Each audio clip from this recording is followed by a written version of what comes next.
அல்ல இறைவனின் பெயரால் ஆரம்பிக்கின்றேன். அன்பானவர்களே, உங்கள் மீதும் ஏகவல்லோனின் சாந்தியும் சமாதானமும் உண்டாவதாக.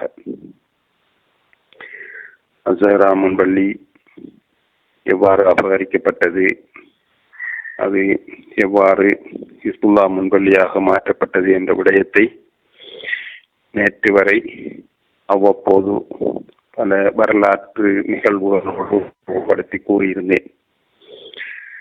அதே போல 2000வது ஆண்டு தேர்தலிலே சகோதரர் விபி அசீஸ் அவர்கள் மேடையிலே சொன்ன ஒரு நகைச்சுவை கலந்த உண்மையை இந்த தொடரிலே சொல்லி உங்களுக்கு இந்த நிகழ்வை ஆரம்பிக்கலாம் என்று நினைக்கின்றேன். இதனை கேட்பவர்கள் தயவு செய்து சப்ஸ்கிரைப் பண்ணிக் கொள்ளுங்கள். அதாவது, இந்துக்களின் வழக்கம் ஒன்று இருக்கின்றது, அல்லது நம்பிக்கை ஒன்று இருக்கின்றது. புது வருட தினத்தன்று கடவுள் என்ன வாகனத்திலே வருவார் என்று பார்த்து கொண்டிருப்பார்கள். அவர் வருகின்ற வாகனத்தை வைத்து அந்த வருடம் சிறப்பாக அமையுமா அல்லது குழப்பமாக அமையுமா என்று அவர்கள் தீர்மானிப்பார்கள். அதே போல இங்கே உள்ள ஹிஸ்புல்லா அவர்களின் பக்தர்கள் ஒரு தேர்தலின் போதும் அவர் கொழும்பிலே இருந்து என்ன கட்சியிலே வருவார் என்று அவரை பார்த்து கொண்டிருப்பார்கள், அவருடைய ஆதரவாளர்கள். அவர் வருகின்ற கட்சியை வைத்து ஓரளவிற்கு ஊகிக்க முடியும், இதிலே இவர் தேறுவாரா தேறமாட்டாராண்டு. இப்படி அது இந்துக்களின் நம்பிக்கை, அது பஞ்சாங்கம் என்றும், இங்கே உள்ள பக்தர்களின் நம்பிக்கை அரசாங்கம் என்றும் சகோதரர் விபி அசீஸ் அவர்கள் மேடையிலே நகைச்சுவையாக கூறினார்கள். இப்போதும் இறுதியாக இவர் ஸ்ரீலங்கா முஸ்லிம் காங்கிரஸில் மிக நீண்ட காலத்திற்கு பிறகு இணைந்திருக்கின்றார். இதற்கிடையில் ஸ்ரீலங்கா முஸ்லிம் காங்கிரஸின் ஸ்தாபக தலைவர் உயிரிழந்த போது அங்கே நான் குறிப்பிட்டிருந்தேன். அந்த நேரத்தில் இவர்கள் அவருக்கான கொடும்பாவியை தயார் பண்ணி கொண்டிருந்தார்கள். அவர் உயிரிழந்த செய்தி கிடைத்த போது எல்லாவற்றையும் ஒழித்துவிட்டு ஊர் முழுக்க வெள்ளக்கொடியை பறக்கவிட்டு சகோதரர் ஹிஸ்புல்லா தாருசலாமை நோக்கி சென்றார். தனக்கு தலைவர் பதவி கிடைக்கும் என்ற நம்பிக்கையோடு. ஆனால் அங்கே அவர்கள் ஹக்கீம் அவர்களை தெரிவு செய்தார்கள். பின்னர் இவர்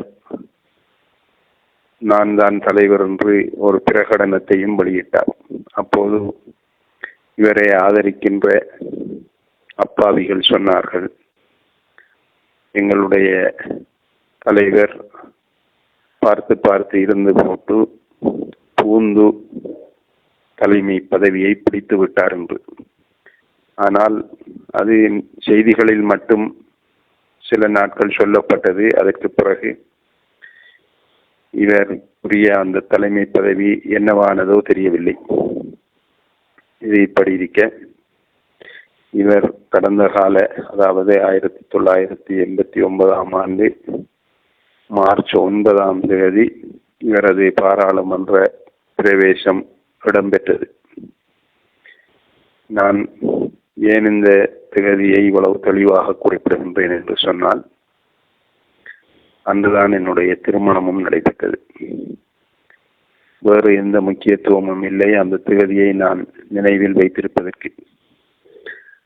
அன்று முதல் இவர் செய்த சேவைகள் இந்த சமூகத்திலே, அதாவது கொந்துராத்துக்களை எடுத்து தனக்கு வேண்டியவர்களுக்கு கொடுப்பார். அவர்களிடம் அவ்வப்போது இவர் தன்னுடைய அடியாளை அனுப்பி கமிஷனையும் பெற்றுக்கொள்வார்.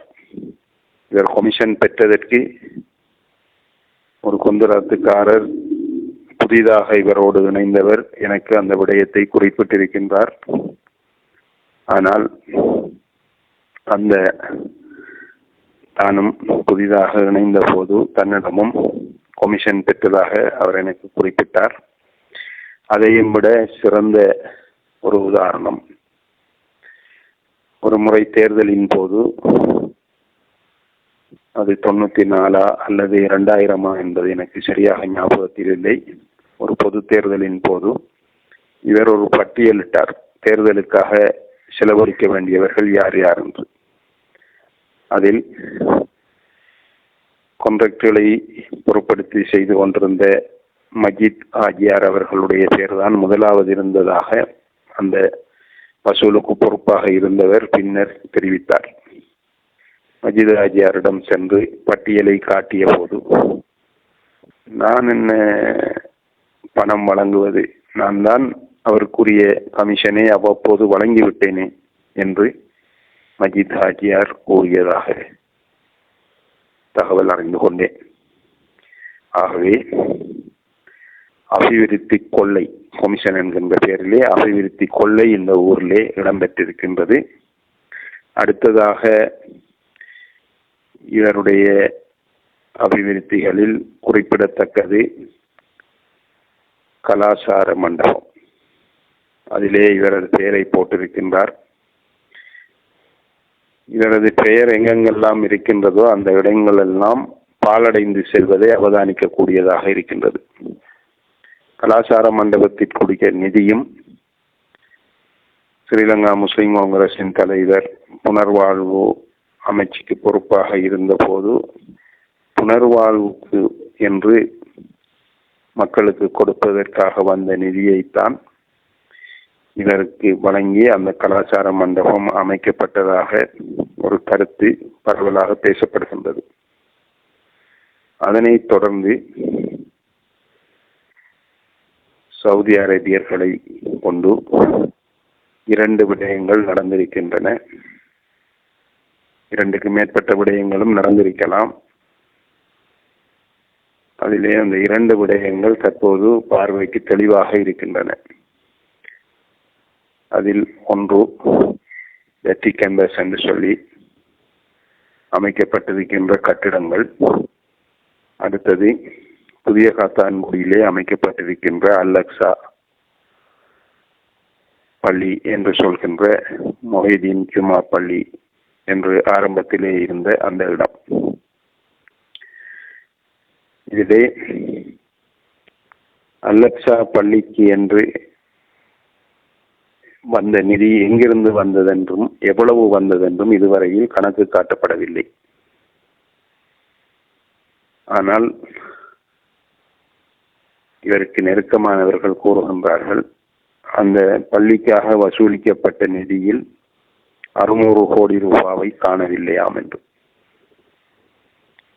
அதற்காக இவரது வெளிநாட்டு நிதி பொறுப்பாளர் கைது செய்யப்பட்டதாகவும் வெளிநாட்டிலே, பின்னர் இங்கிருந்து ஒருவர் இந்த ஊரிலே நடந்த அபிவிருத்திக்குரிய ஃபைல்களை எல்லாம் எடுத்துக்கொண்டு சென்று அங்கே காண்பித்து இவரை விடுவித்து வந்ததாகவும் ஒரு செய்தி அவ்வப்போது அடிபடுகின்றது.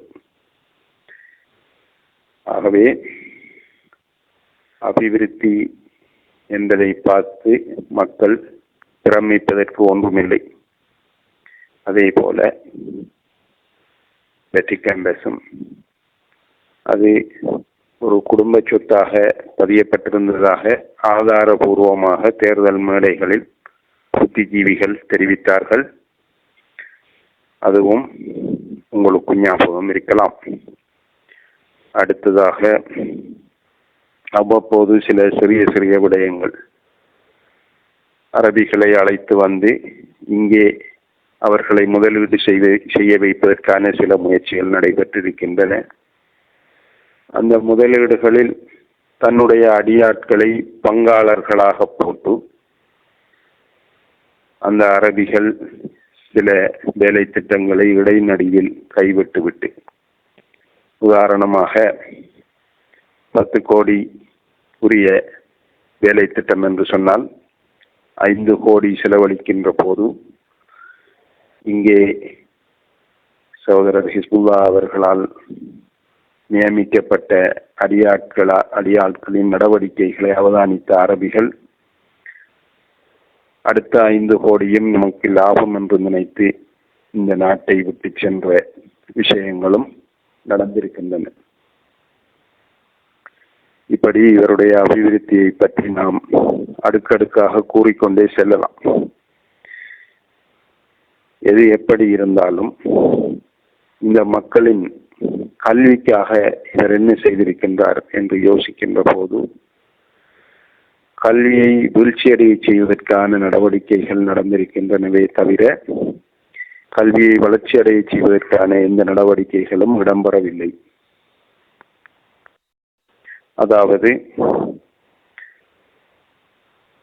கட்டிடங்களை கட்டி அதற்கு அரச நிதியை கொண்டு வந்து அந்த கட்டிடங்களை அமைத்து அதன் மூலமாக அபிவிருத்தி கொள்ளைகளில் ஈடுபட்டதை தவிர இந்த ஊருக்காக நலன் கருதி செய்த வேறு எந்த விடயங்களும் இல்லை என்பதை இந்த தொடரிலே கூறி ஏனைய விடயங்களை அடுத்தடுத்த தொடரிலே பார்ப்போம்.